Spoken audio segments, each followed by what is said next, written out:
Hello, everyone. Welcome back. Two-part series on death taxes in Canada. Today's the first day, obviously at 11 o'clock. June 10th is when we did this live. This will be going on YouTube as well. And we'll also be back in 2 weeks on June 24th at 11, and we'll be talking about the second part. So today, I want to just get right into it. Are you okay with that, Suzanne? Everyone knows you. You've been doing this with us for a while. Absolutely. I mean, So never a bad just, time to start talking about taxes, right? I know the weather's so nice outside. I feel like everyone wants to watch. Just go sit outside and watch this, maybe.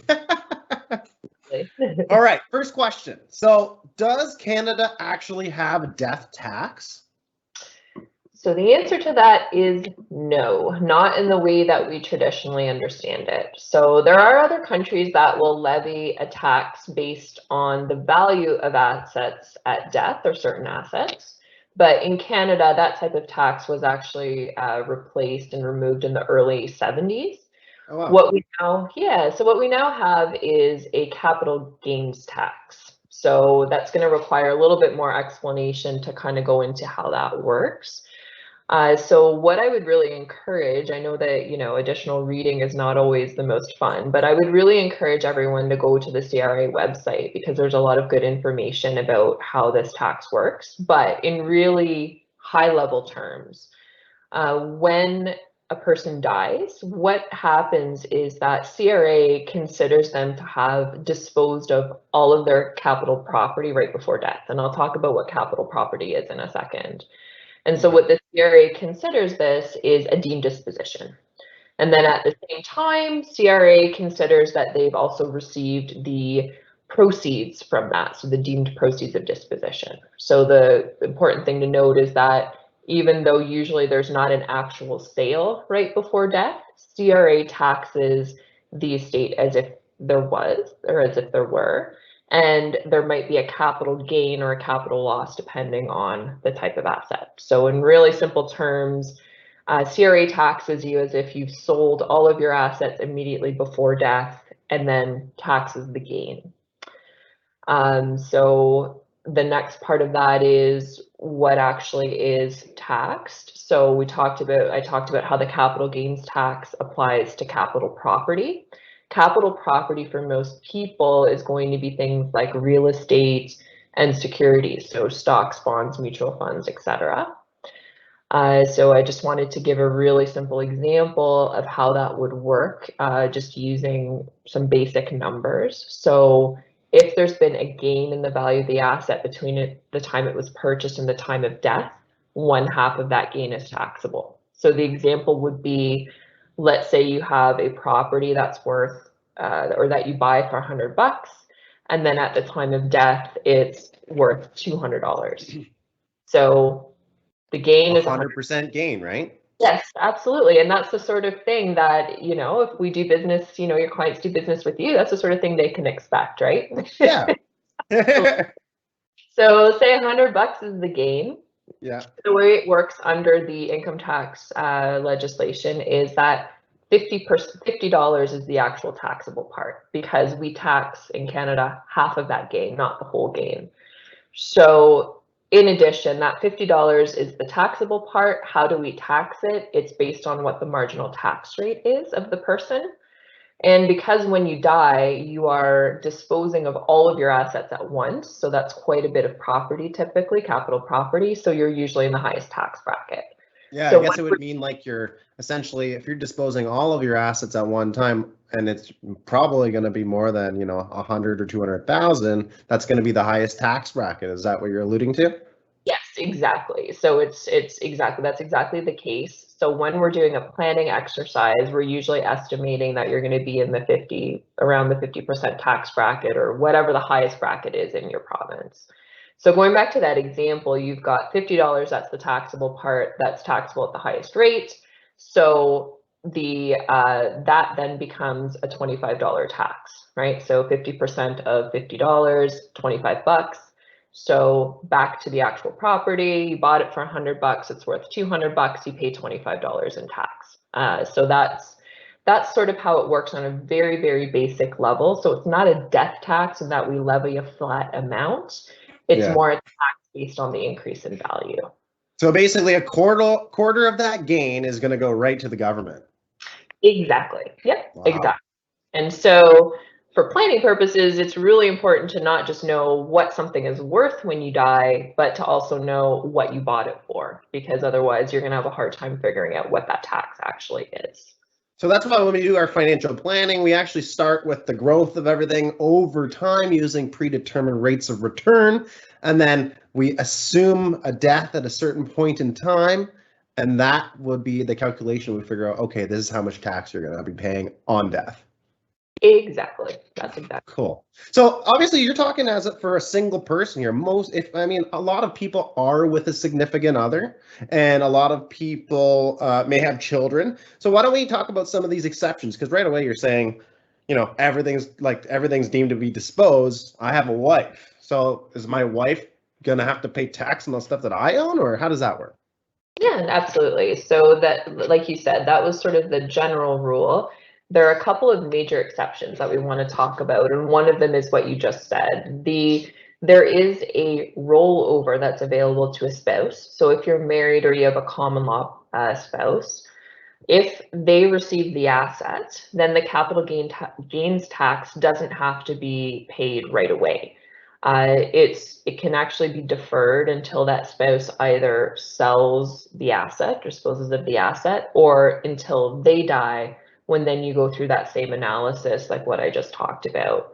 It is really important to note that this is a deferral. It's not an exemption. So essentially the capital gains tax keeps kind of accumulating and running in the background until the second spouse deals with that asset, either disposes of it or dies. You made an important thing that I want to just note one thing. You did say common law, correct? Also, as well as marriage? Absolutely. So this applies to common law spouses as well as married spouses. Wow. And it's common law on the basis of the Income Tax Act, which is typically 1 year of cohabitation. So that might be a little bit different than what the provincial rules say, for example, spousal support and things like that. So it's just important to note the exemptions available for common law spouses as well as married spouses. This is actually going to be a little bit of a weird question, and it's maybe off topic, but what if you have two best friends that are not, together, and they buy properties together and all of that? Is that considered common law in this regard or no? So common law means, so again, this is going to be a fact-based analysis, all right? Okay. So it'll depend on whether they can be considered to be in a conjugal relationship, right? So there's different factors that play into whether someone is considered common law or not. So it's going to be things like, do they share other expenses? Are they socially considered to be a couple? Do they live together? If they don't live together, what are some of the other factors that show that they're a couple? So in this kind of a scenario that you just described, probably not, but Correct. it's something you have to look at in more detail. Yeah. Yeah, I just didn't want anyone to get the wrong idea that, I could start doing this with my, best buddy, and then we could try to, not evade taxes, but defer taxes for a longer period of time. Yeah, so it's, again, I don't want to preclude that entirely, but that's something that, you really, really were understanding this to be more in the married slash, common law spouse kind of sense, as opposed Got to. it. Mm-hmm. So let's also talk. So you talked about rollover to the spouse. Now I know I have a principal residence, so I think a lot of people have that principal residence, and I think that they're under the assumption that they won't have to pay tax on that ever, because I believe that's a rule. Is that an exemption? Do we talk about that?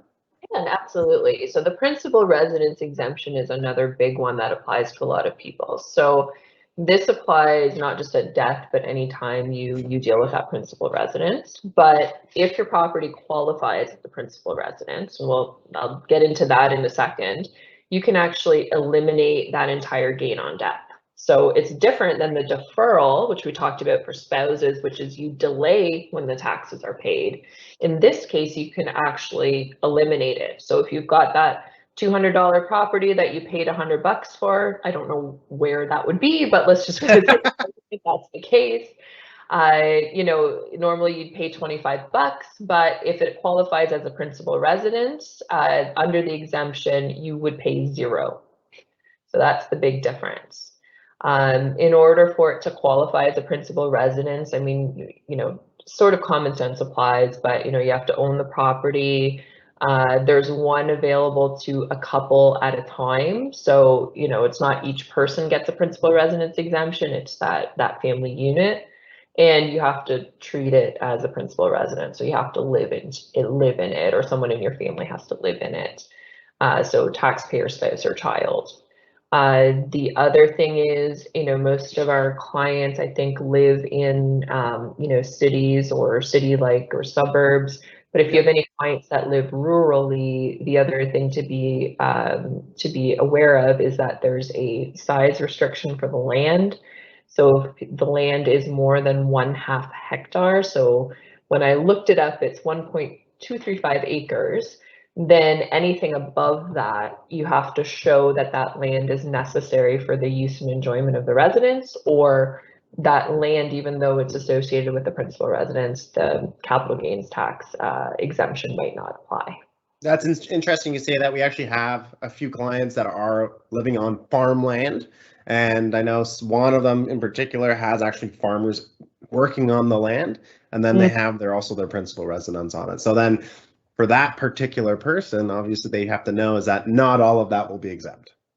Not all of it will be exempt under the principal residence exemption, but if it's farmland, then there may be other exemptions that apply. So that might be getting a little bit too detailed for this overview. Yes. We got the general rule, then we have the exceptions, then we have the exceptions to the exceptions to the exceptions, right? So yeah. So I mean, if anyone has those exceptions or they think they have an issue or something like that, please give us a call. Susanne and I would love to talk to you. Even Schick, he would love to talk to you about all the different ways we can help you here. So sorry, back. Let's get back on track. So you're talking about principal resident exemption. Is there any other major exceptions that we should let our viewers know about? I think for today's purposes, the main things that we want to make sure people are aware of is if you have a spouse, there's a rollover and principal residence exemptions that apply. The farmland one is the other big one. And if you've got an active business that qualifies under certain legislation for being a Canadian controlled private corporation, so CCPC, there might be a capital gains exemption, but again, we're getting into specifics and technicalities. But if you fall into one of those categories, it's a great idea to give us a call so that we can talk through some of that. Totally. Yeah, you don't want to have this big tax bill at the end of the day. There's definitely strategies to actually avoid those taxes. So why don't we actually talk about now who actually pays the taxes when someone dies? So say my wife and I both die and we have hypothetically 2 children. We leave everything to them. Who's paying the taxes? Really good question, because there's a lot of misunderstandings about this. So in some countries, it's actually the beneficiaries that have to pay for the asset that they receive. So a personal example, I have a relative in Germany who just inherited a house from another relative, and she got a pretty large tax bill because of this inheritance. We do not have this in Canada. It is different in Canada. It is actually the estate that pays the taxes. So what that means from a practical perspective is it is actually the executor who is responsible for making sure those taxes are paid before anything gets distributed to the beneficiaries. So this is an ongoing theme in our presentations here, but it's really important to choose the right executor, because this is one of their major responsibilities, is making sure that the adequate taxes are paid, because taxes have to be paid before any assets are distributed. So, and I guess sometimes these executors will actually give these assets away before paying the taxes. That's a common theme sometimes, isn't it? Yes, and that is a problem, because if there's not enough in the estate to pay the taxes and the assets are already gone, well, then you've got the issue of the executor potentially being on the hook if they can't get those assets back from the beneficiaries. And as I'm sure you can imagine, once you've received something, you're probably not going to be super enthused about having to give it back. No. Right? So, and for everyone that's on the line, if you want to know more about being an executor, we do have another couple videos on YouTube. I will definitely make sure that those are pointed out in the next email so you guys actually know some more of the duties of the executor. Sorry to cut you off there, Suzanne. Oh no, it's a really good point, and I brought it up as well. Being an executor, again, really important. This is one of the major things that they have to worry about.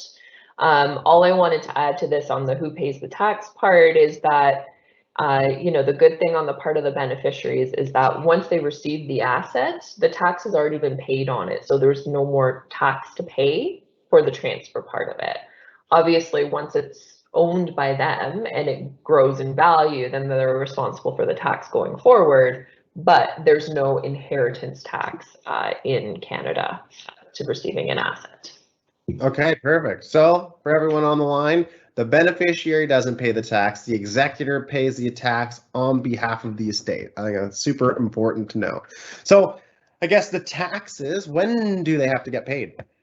Yeah. So the way that the rule works, again, go to the CRA website, but it's the later of 6 months after death or April 30th of the following year. So whichever happens last in time. So, we always joke about how there's benefits to dying at certain times of year. So this is one of them. Depending on what time of year you die, there might be, there might be a longer period of time before the taxes have to be paid. What actually gets paid is on the final or the terminal tax return. And so that includes what we just talked about, the deemed disposition of assets, or the capital gains tax, as well as any income that has accrued from January 1st of that year to the date of death. So that's when the assets so that is when the tax gets paid. What I kind of wanted to go into here is the reason it's important to be aware of this date is that because this date is fixed, so you want to assume you can't apply for an extension. So this is sort of the due date when things have to be paid. And as far as I know, CRA wants cash for that asset, for the tax liability. They don't really want the asset. So as far as I know, you can't give them a house or mutual funds in order to pay the taxes.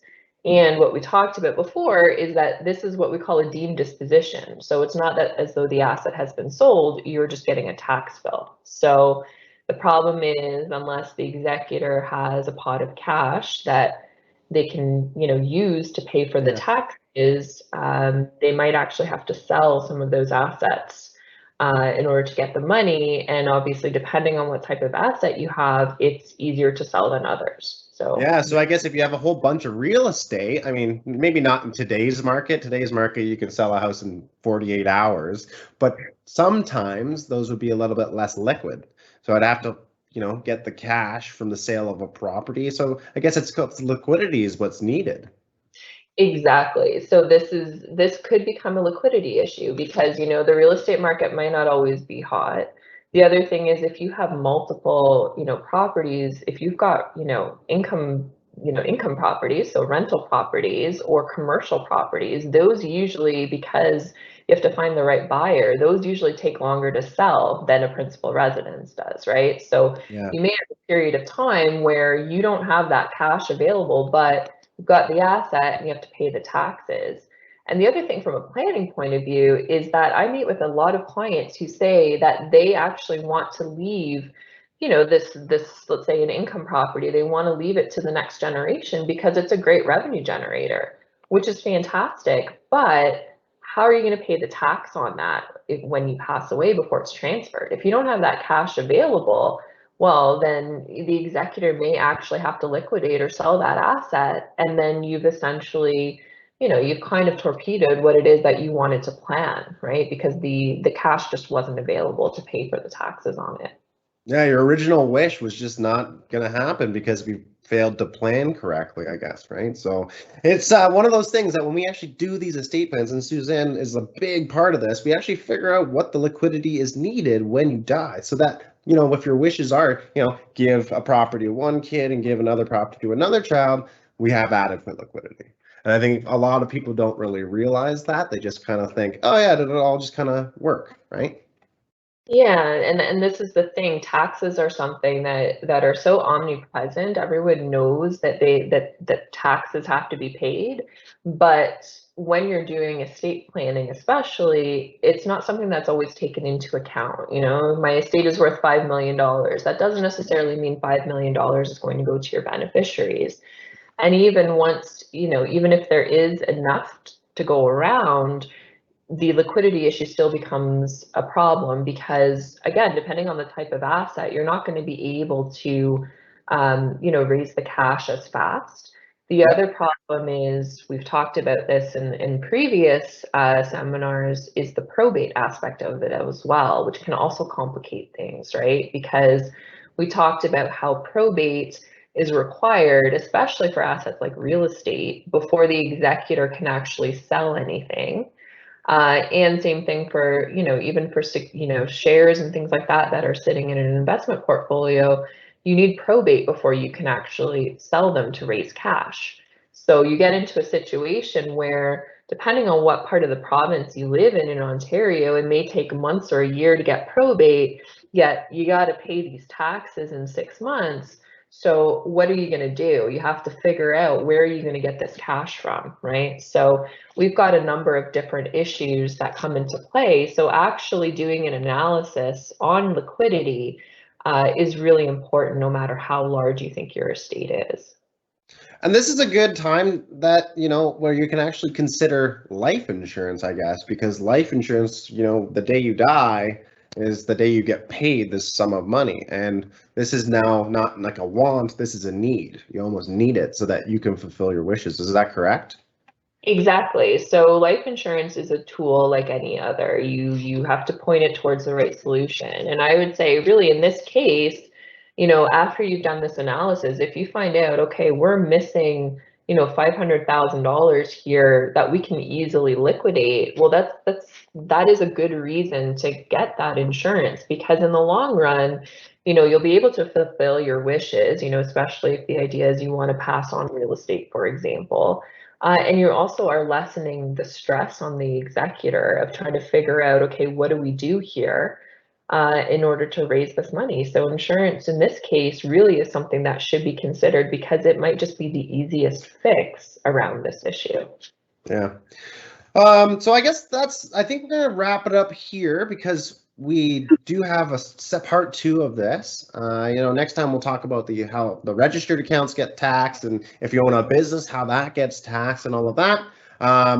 If anyone has any questions, feel free to ask them in the question and answer box there. You got about 1 minute. And then if not, I guess we could probably just wrap it up. I guess, is there anything that you wanted to add, a question for Suzanne that our viewers may want to know about? No, I think you've covered quite a bit. Nothing comes to mind right away. No. Perfect. Okay. Well, I didn't see any questions come in, so this will be on YouTube. Thank you very much, everyone, and we'll see you on the 24th. Take care.